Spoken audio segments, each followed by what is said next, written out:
you guys should be seeing the Couch Wars local multiplayer splash screen. That is a picture of the project we're going to be working from, the 2D platformer. So grab that and get it going. If you haven't already, I've got a new empty project with the 2D platformer project imported. That's a free project on the asset store. Just search 2D platformer from the publisher Unity Technologies.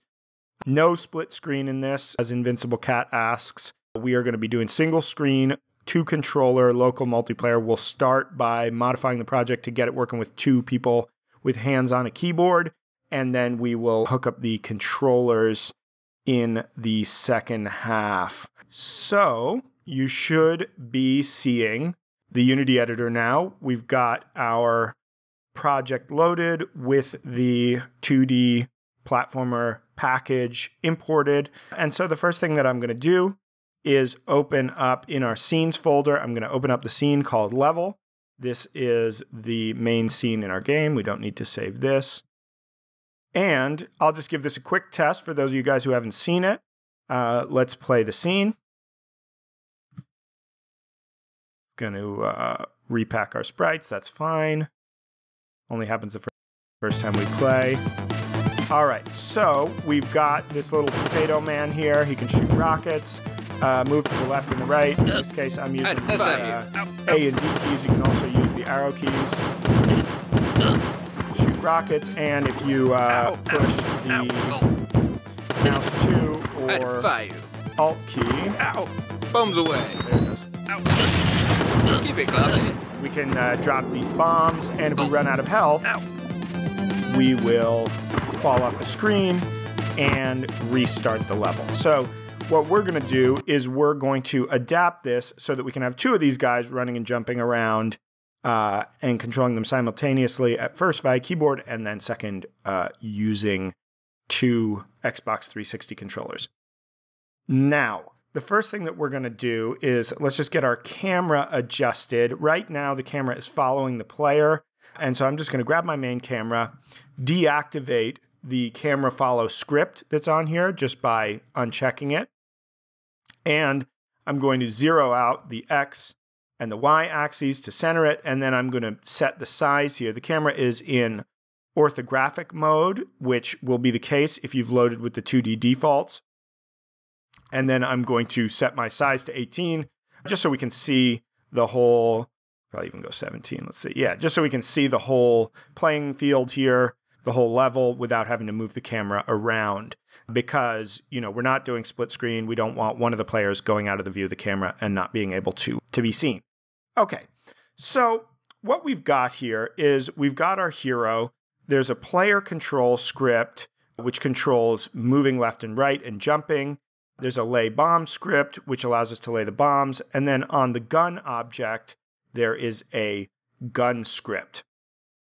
And so what we're going to do is we're going to start by setting up some new axes in the input manager to manage our new 2-player input configuration. So we're going to go up here to Edit, Project Settings, Input. This will appear over here on the right side of the screen, and then we're going to click this fold out to expand the axes, and let's take a look first at our horizontal axis.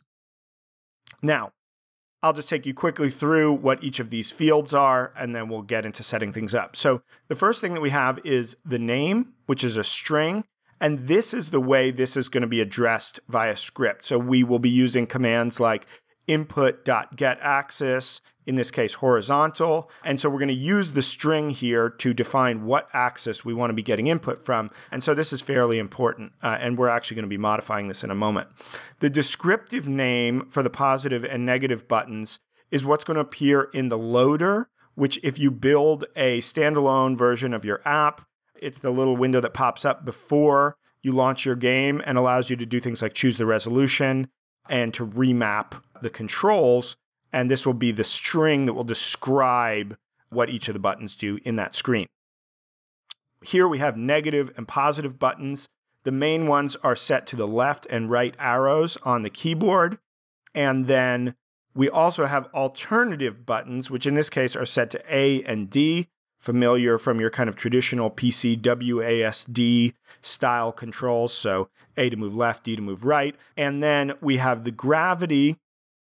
The gravity is what's happening when we give a piece of input is that it's setting a floating point value between -1 and 1. And if there's no input, it will be 0. The gravity controls, when we go to 1 and we let go of a button, how quickly is this going to return to 0? Is it going to kind of jump back to 0 quickly, or is it kind of drift back down? The dead zone, or dead here, is for a joystick control. Because analog joysticks constantly give out values and may be giving out very tiny bits of data, even in their idle position, because it's a piece of analog physical equipment, you want to ignore that tiny bit of data. And so you'll see in some of these predefined axes, like for example, the joystick axis down here, the dead zone is set to 0.19. So that's 0.19 out of floating point value of 1. And so kind of the lowest 20% of values are going to be ignored. And then we would need to get to 0.2 or above to start actually reading input and moving the character. In the case of this keyboard axis, this is irrelevant. And we could just leave it at the default. The sensitivity is how fast this responds to input. And so generally you want higher values for a faster response. So you'll see for things like the fire button, it's set to 1,000. But in this case, because it's a movement, we've got it set to the default of 3. Snap is on. This is when we are changing directions. So going from the left, let's say we're moving left, and then we want to change to right. The snap is going to decide, are we going to kind of interpolate back across, or are we going to just jump our value, make an abrupt transition, let's say from a positive to a negative value. Invert just allows us to reverse it. So in this case, this would swap the left and right directions. The type here, we're using a key or a mouse button because this is for the keyboard controls. We could also use mouse movement or a joystick axis. And we're going to do some stuff with joystick axes in this session. The axis in this case, which would be reading from the mouse or the joystick, is going to be the x-axis, the horizontal axis. For a button, it doesn't matter. And then the joystick number, what joystick we're listening to or what joystick we're taking input from, is also irrelevant for this because this particular axis is not taking joystick input. But we can use this to choose which of our connected joysticks we want this to be listening to. Okay, so what we're going to do is we're going to start remapping this to take advantage of two-player input. So the first thing that we're going to do is we're going to start by changing the names. So we're going to add an underscore P1 to our horizontal axis. And so this is going to be the player 1 horizontal axis. Now we're using 4 axes in this project. We've got horizontal movement, fire 1 to shoot the rockets. And so we're just going to append our same underscore P1 to fire 1. Fire 2 is to lay the bombs. So we're going to add, again, I'm just pasting in the underscore P1 at the end of that. And then jump, we're going to do the same thing, right? So what we've done is we've now made each of these default axes specified that these are going to be the axes for player 1. Now, what we're going to do is we're going to add some axes. Oh, and of course, we're going to do this as well for our horizontal joystick input, which is predefined. And we're actually going to make one more tweak to that, which is that for player 1, we're going to get motion only from joystick 1. Okay, now we're going to add to our list some axes for player 2. So let's just collapse these. And we're going to set this to 23, which is going to be the final number of axes that we're going to have. It's added a bunch of additional axes down here, and we're just going to start. I'll just copy this string. And so this is going to be horizontal player 1. I will use the negative button J and the positive button L. So we're going to do an IJKL movement scheme here for the keyboard controls. And of course, we're going to set this to horizontal player 2. And let's just duplicate the settings that we have for the first axis. So 3, 0, 1, 3. We can leave the joystick. Actually, let's delete the joystick stuff just so it doesn't get confused.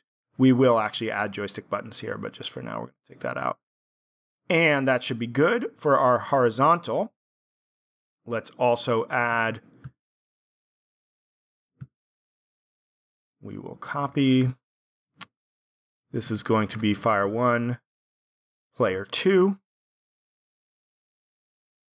And the positive button, let's use the right control. So we're using left control for fire 1, player 1. We'll use the right control for that. We'll get rid of the joystick. And just, this is actually, this will be fine, these settings. And we'll do the same for jump.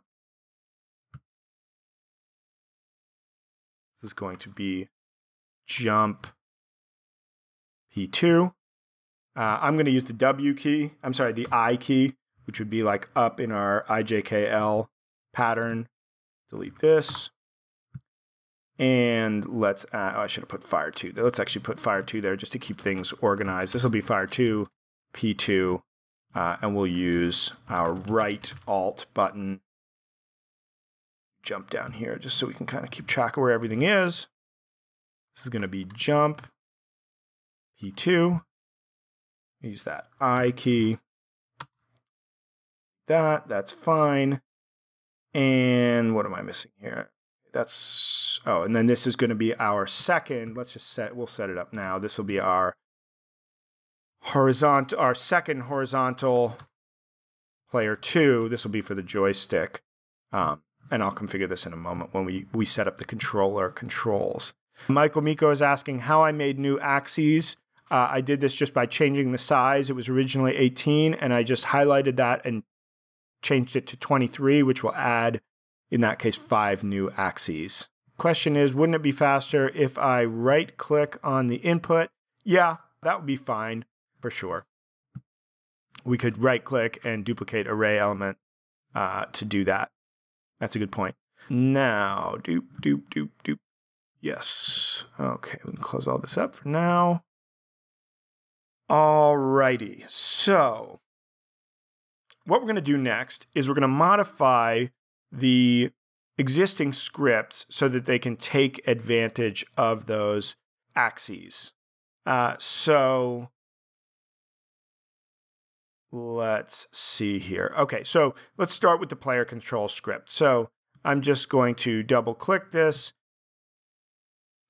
and let me zoom it in. Okay, hopefully that's big enough for everybody.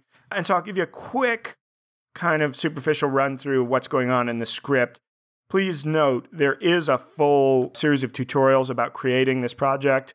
So if you want more details about how this project itself works, go check those out. I'm just going to run through very, very quickly just so we can kind of know a little bit about what we're doing. So basically what's going on here is in our update function, we're doing a line cast down to check if the player is on the ground, right? Is not in the air.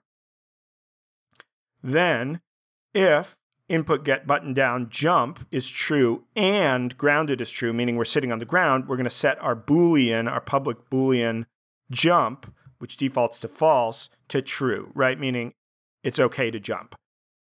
In fixed update, which we're using for all our physics code, if jump is true, we're going to set the trigger of the animator controller. We're going to choose a random jump sound to play and then add force to our rigid body 2D to make the rigid body 2D attached to the player move and jump, right? And then we're going to set jump to false so that the player can't jump again while they're in the air, right? So we can't double jump.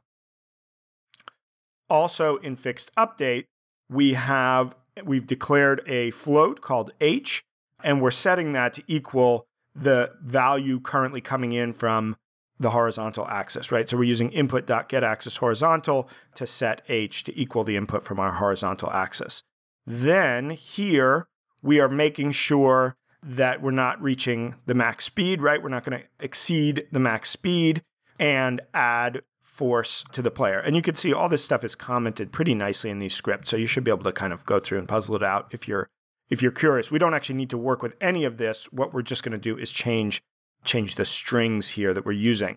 So if we look at this, right, we can see these are the two lines that are relevant to us, right? Where we're doing input.get button down for jump and input.getAxis horizontal. And so you'll notice that these are both strings which we're using to address the axis of that name in the input manager, right, by the name. So what we're going to do is we're going to turn these from hard-coded strings into variables so that we can adjust them in the inspector. So we're going to add 2 public variables of the type string. So we're going to say public string jump button. And we're going to set that to equal. We'll set a default value to jump underscore player 1.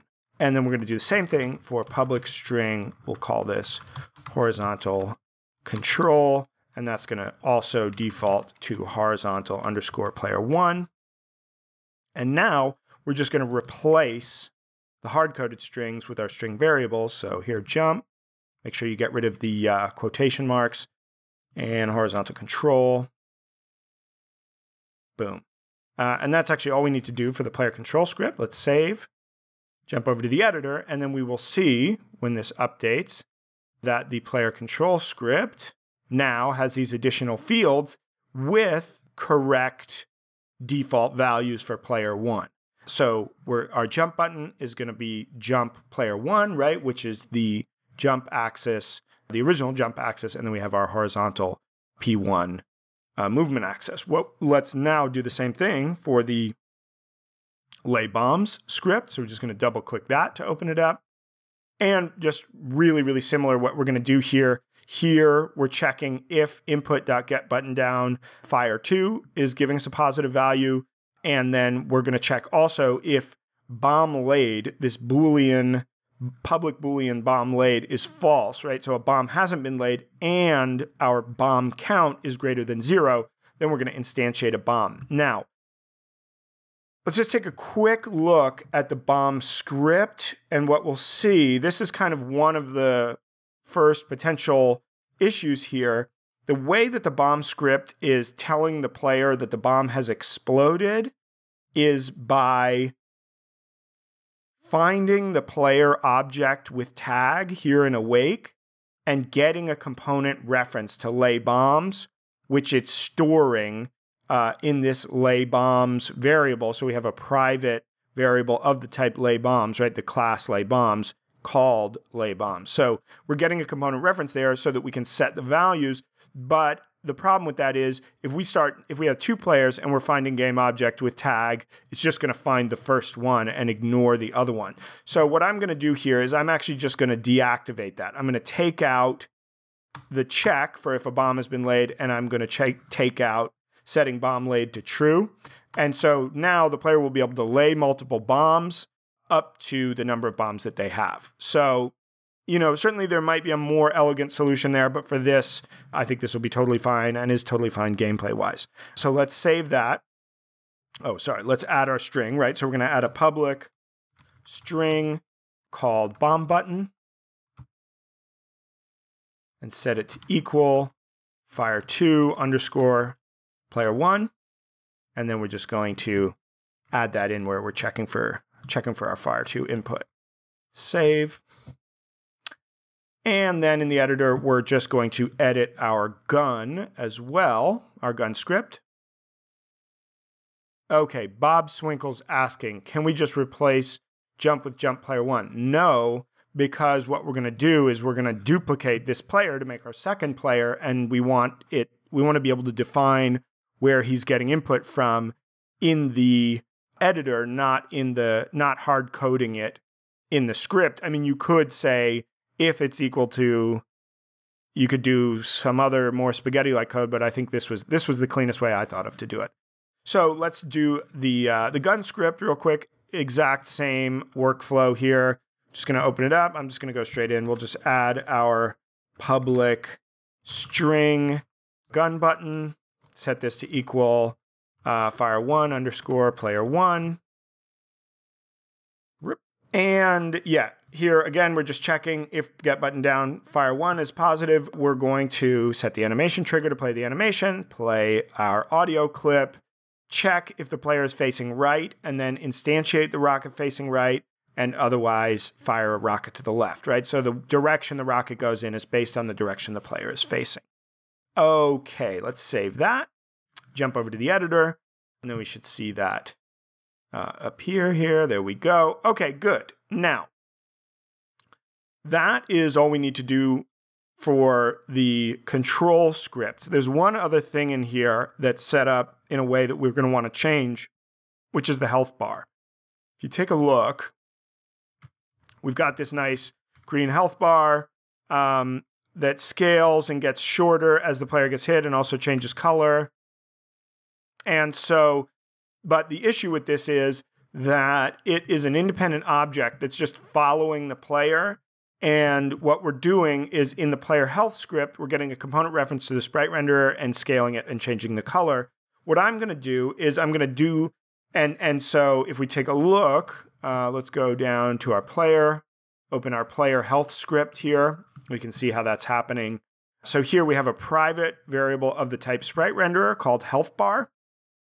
And again, in Awake, we're doing GameObject.find by name health bar, and then doing a get component to get a component reference to the sprite renderer, storing that in health bar, and so that then we can do things like, where is it? Somewhere, take damage, here we go. Health, no, somewhere it's the health bar is in here.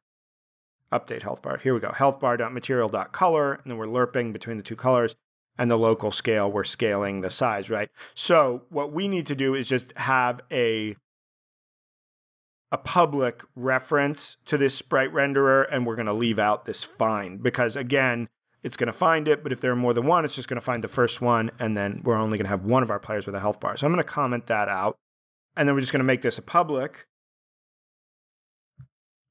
variable sprite renderer health bar and save that. And then in the editor, we are going to child the whole health bar object here to the hero, so that now we can drag in to our health script here. Now you see we have a public slot for our health bar. We'll just drag the health bar object into that slot. It'll get a reference to the sprite renderer, and it'll be able to update it and to change it. The other thing that we need to do is to be able to make it follow it. It's doing the same thing with follow player. If we open up follow player, super simple script here, but again, GameObject.find with tag, it's using that to find the player, so we don't want to do that because, again, we have two players with the same tag. It's going to just get one of them.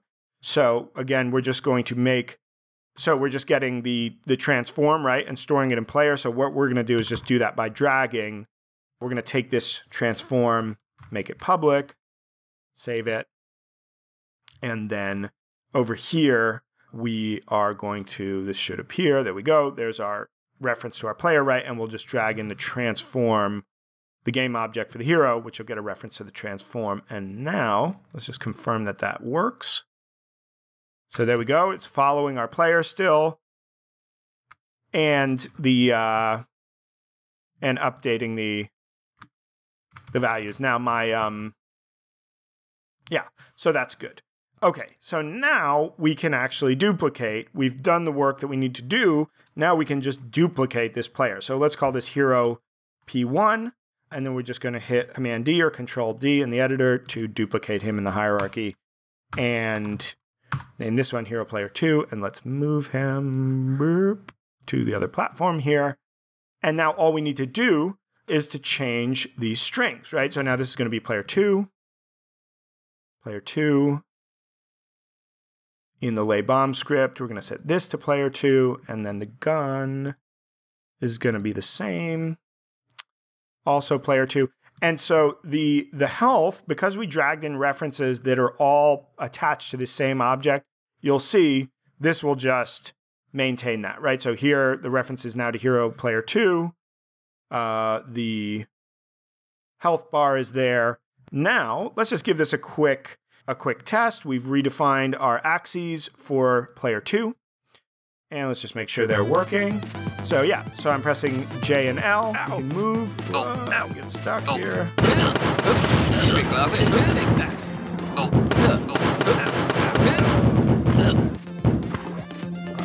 Good. So that's all fine. Let me just oh, they're both firing at the same time. Hold on. Something's wrong here. The gun. Fire 1, player 2. Let me just make sure. Oh, ow. Ow. Oh, I must have. Hold on. Let's see if I messed it up in the input manager. Derp. Let's take a look. What did we do here? Gun. Oh, der. I didn't. There we go. Okay, that needs to be gun button. Thank you.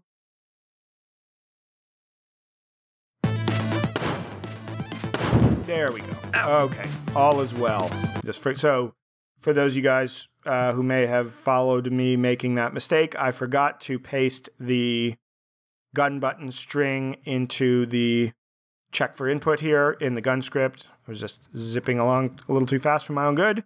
This is why this is fun doing this live, right? You guys get to see me make mistakes. All right. So now we've got a little local multiplayer game, right? Simple local multiplayer game. Let's just change the color on the body. Make it a little more. We'll make this guy red. How about that? He could be like evil Potato Man. Just so we can keep track of who's who, right? Ow. Evil Ow. Potato Man versus good Potato Man. And then there was a question as well in the chat about, are you going to add a co-op versus so the score is either the same or different? We definitely, let's see how we do time-wise. We can adjust the score. I wasn't actually going to do that, but if we get done early-ish, which I think we could take a look at that. Now, this is a point where, for those following along on Mac and PC, it's going to be a little bit different because the button numbers of the Xbox controller, or really whatever controller you're using, are going to be a little bit different. Now, I will just show you quickly a picture. This is the layout for Mac. So this is the layout for Mac. This is using the Taddy Bogle OS X 360 controller driver. Now, worth noting about this, I suggest if you're on Yosemite that you grab it from this link, because this was the only one that I found worked. Yeah, there you go. This is the only one that I found worked in OS X Yosemite. You should be able to use the one from the Taddy Bogle website that's up to version 12.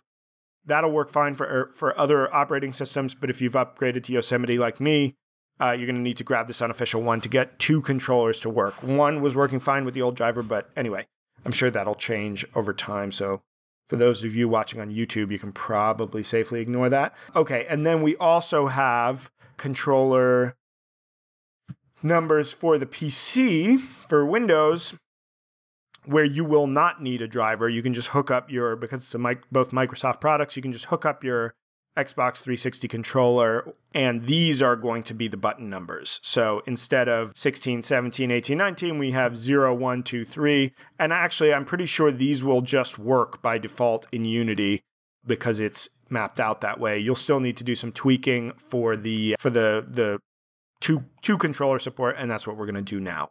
So, you know, when hardware is involved, your mileage may vary, but hopefully that gets you guys started off on the right track. Let's open back up the input manager.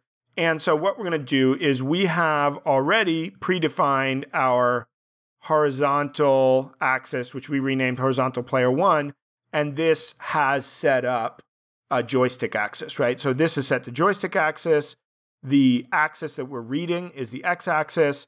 And I set this to joystick 1 earlier, right? If it's not, you're going to want to set this to joystick 1 so that player 1 will only receive movement input from joystick 1. Now, what we can do is we can duplicate this, as suggested by some of our friends in the chat, which is a good suggestion, and change this to player 2. And then we're going to change joystick 1 to joystick 2, right? So now we have two joystick axes with the same names as our other axes set to joystick 1 and joystick 2. And that's really all we need to do to get the analog sticks working. And now what I'm going to do is I'm going to set my fire and jump buttons to buttons on the controller. I'm going to use the Alt positive button fields because I don't think we really need two. We need alternate keyboard buttons for this game. We could just have one set of keyboard controls and one set of controller controls. But what you'll see in the default mapping is they have set up a whole alternate mapping for joystick. So you could have 2 keyboard controls, and then another axis for the joystick. I'm just going to do it all in one axis because I think that'll be fine. So here, what we're going to do is instead of mouse 0, which is the mouse left click, we're going to change this to be joystick 1 button. I'm going to use button 17, the B button on the 360 controller for fire. So this is important, right? You could, if this was only one controller, you could just type joystick button 17, right? But we're going to do joystick 1 to specify what joystick number we're getting our button press from. And we don't need to set it down here in joy number. So I'll just copy that. Let's go to fire 2. And again, our alt positive button field, we're just going to put in joystick 1, and this will be button, let's use button 19, which will be the Y button, the yellow button. And then for jump, player 1, same thing. That's not the negative button, right? Joystick 1 button 16, which will be the green button, the A button. And now we're just going to do the same thing for fire 1, player 2. Alt positive button is going to be joystick 2, button 17. Fire 2. Alt positive is going to be joystick 2, button 19.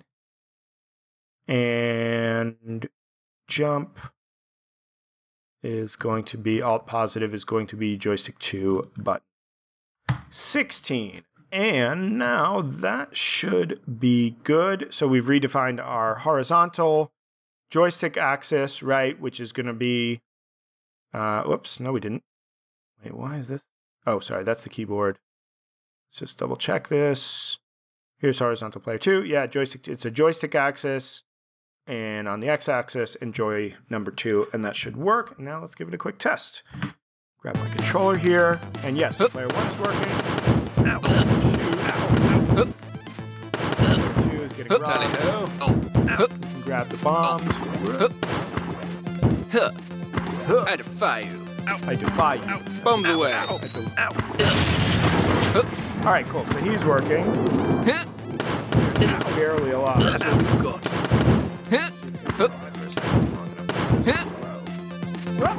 He's dead. He died. All right, let's try it again. Not very good at this game. Okay, jump is working. Let's have you. Bring it on. I defy you. Bombs away. Got it. All right, cool. So that is all working nicely. So, fairly straightforward process there. But hopefully fun and gives you some ideas for your own games and kind of for setting things up in your own games in advance, right? So that you don't write a lot of stuff doing, find object with tag or checking tags or checking the name or anything like that, so that we can try to make stuff that if we wanted to add co-op play, for example, later in development, we could. All right, so how are we doing on time? Okay, 3:45, not bad. So let me just answer some questions for the chat, and then if we have requests for other features to add, we can look and see if we can do them a little bit quickly. How would you handle split screen multiplayer's audio? Yes. So here's the question. How would you handle split screen multiplayer's audio as Unity allows just one listener? How would you handle this? Invincible Cat, this is a very good question. What I would tell you is, if you think about it, if you're in a split screen multiplayer situation and usually, right, we have 2 players playing on the same TV or the same PC, they're going to be listening to one set of speakers, right? So you really could just blend the audio. What I would do is I would basically do flat 2D audio, right? I would avoid providing spatial cues through the audio because it's all going to get mixed out of the speakers anyway. And like, how is player 1 going to know that this audio is intended for him if it's coming out of the speakers, right? And most TVs don't have like 2 headphone jacks or anything like that, right? I would just say flatten out your audio, do it basically in 2D and, mix it all out to the speakers that they're both listening to. How do you set audio to be listened just when the player is in a certain section of the 2D screen? I would just, let's say, maybe put a trigger on that section of the screen and activate or deactivate the audio sources based on that. That might be one way to do that. Cool. All right, great. So let's see. So what were our requests here? So let's take a look at the score thing first. Let me just see. Oh, see, this is still a GUI text, the score. This is pre 4.6 UI, but this is actually, let's take a look at where the scores get. Okay, this is something I didn't prepare, so I'm just going to have a pick around here. Where's the score getting updated? I wonder if the enemies are updating the score, actually, probably. Let's take a look. Let's look at our enemy prefabs. Enemy 1, I assume when the enemy dies, he's updating the score. Let's see. Is there a reference to the score? Points UI. Let's just see. No. Let's just see what happens when he dies. Death. Score. Okay, there's score. Score.score. Score. Okay, there's a script called score. That's what I need. Shooby-doo-wop. All right. Score. Okay. Oh, okay. Player control. Previous score. Getting a reference to the score has changed. Play a taunt. Okay, cool. GUI text.text equals score. Don't know. Here's the score script. Oh, I see. It's just adjusting. Okay. Enemy. So actually, this is not as easy to change, right? Because the enemy is just the enemy doesn't know who killed him, right? So what we might have to do is add some kind of variable to the rockets to tell the enemy when I'm pretty sure the rocket, let's look at the rocket script. Okay, so yeah, when the rocket hits an enemy, it's calling the hurt function, right? And what we could do here is we could pass in some info, maybe a player number variable, or maybe we give it probably a player number variable, right? To say which player killed it. Let's see if we can do it quickly. How are we doing on time? Let's give it a try. So let's just say public int player num, set that to equal 1. And okay, what we could do is we could say hurt. Okay, so hurt doesn't take a parameter, right? So let's give it a parameter int player shot me, player who shot me. And when we call this, we'll pass in the player number. So rocket. Yes. Okay. Hurt here we'll we will pass in player number, right? So now the player knows who shot them, the enemy knows who shot them, right? Okay, let's follow through. So what we're going to do is we're going to have to make a second rocket prefab, right? So props. This is under props. Rocket. So this will be rocket player 1. And this will be rocket player 2. So that now we can specify separate values. And why is this? This is throwing an error because I didn't save the enemy script. Hurt does take one argument. I just gave it an argument. There we go. Okay. So this will be player 2. All right. So now it should be able to know. So now player who shot me. And we will say, this is super ugly. Okay, but I'm just going to, since I started, I'm going to follow through. Okay, so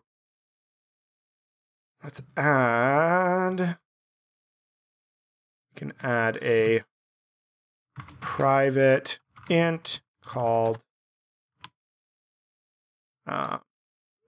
player num.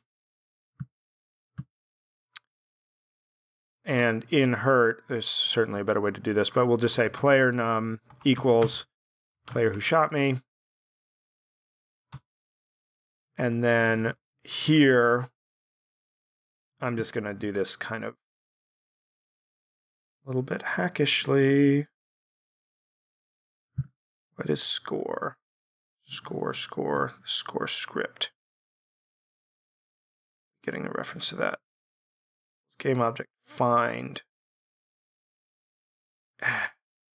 Basically, we're going to need to pass info. So we've got the player number who shot me, but now, again, it's doing this type of thing where you're doing game object find by name ends up being can be a little rough, right? When you want to start extending things, like the situation. There may have been a much better, cleaner way to do this, but I can't think of it right now. I mean, we could say, right? We could do this, right? This would be score 1. We'd have score 1 and score 2. Oops. This will be we'll find score 1, right? Where's it? Score. This is going to be score 1. And let's just move it over some. This would all be different using Unity Engine UI, by the way.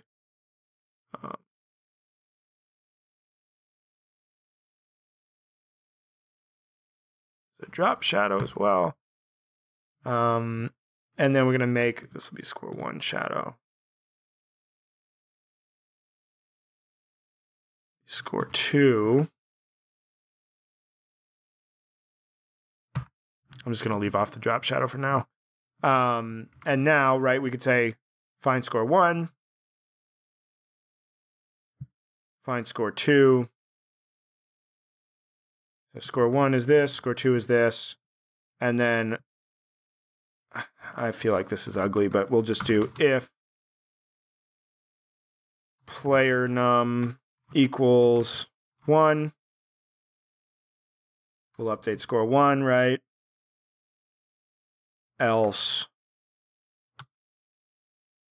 score 2 dot score plus equals 100. Let's see if that works.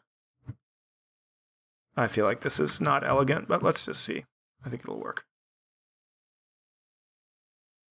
Oh, and then we need to make sure that they're both shooting the right types of rockets. So gun is shooting rocket player 1, and you are shooting rocket player 2.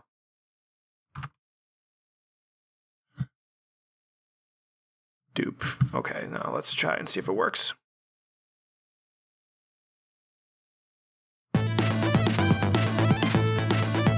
Ow! Ow! Tally-ho! Yeah. Ow! Oh, I Okay, it works. Ow! Ow! Not gorgeous and elegant, but it works. So, yes, there you go. All right, let's see what else people are asking about. Hybrid Spider, something like GameObject.find score plus player number. Yeah, that's actually probably a cleaner idea. That's not a bad idea. Just append the player number to score. Good enough for a game jam? Exactly, Benjo72. Good enough. Thanks, Oboe Shape. Just hacking our way through here. Minecraft in Unity. FireDan, there's a lot of people who have talked quite a lot about voxel-based worlds, which is what Minecraft is based on, and block worlds and stuff in Unity. I would just have a look, do a little quick Google around. Again, I think it's probably more than I could do in an hour, but plenty of people have thought about that question and come up with some solutions. What I am trying for my current project is Perlin Noise Procedural Terrain. Cool. I think that is cool. You know what you should check out, GM Liquid Media? There's a cool talk by the guys who did Sir, You're Being Hunted about procedural generation. They did that game in Unity, and they show some of their procedural generation approaches, which are cool. How would you do crouching with the standard FPS controller? I would just change the height of the camera and maybe change the size of the capsule collider, whatever you're using for the collider, when you press the crouch button. Later, Invincible Cat, thanks. Yeah, guys, I think I'm going to, because we're coming up on 4:30 here, I'm going to start to wind down as well. I'm going to go off mic and give my voice a rest, but I will keep the chat going. And thanks, everybody, for stopping in. It was fun, as always, and thanks to those of you helping out in the chat and answering questions as I'm talking away. And I look forward to seeing you next time.